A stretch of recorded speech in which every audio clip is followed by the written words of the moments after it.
Level up your PlayStation 4 audio experience in minutes by learning how to set up your wired headset. First, gather your essentials: your PlayStation 4 console, your DualShock 4 controller, and your wired headset. Ensure your headset has a 35mm audio jack, which is the most common type for compatibility.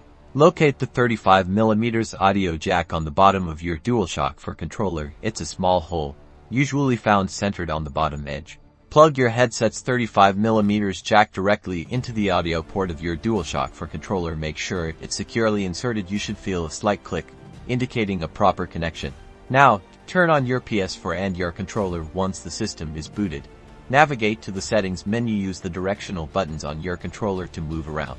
From the home screen, scroll up to the settings icon. Select it by pressing the X button on your controller. Inside the settings menu, scroll down and select devices and press X. This is where you'll manage your connected peripherals.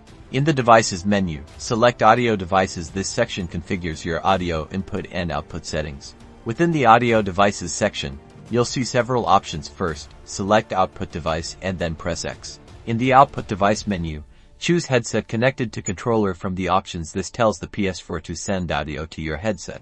Next, select output to headphones and press X. You'll want to choose all audio at this time. This ensures that all game audio and chat audio goes to your headset for a completely immersive gaming experience. To set up your microphone, go back to the audio device settings and select just microphone level. Make sure your microphone is set up correctly. This part is usually done through mic testing and adjustment. Now, launch your favorite game and test out your audio. You can adjust the volume using the up and down buttons on your controller. Enjoy crystal clear communication and an enhanced gaming experience.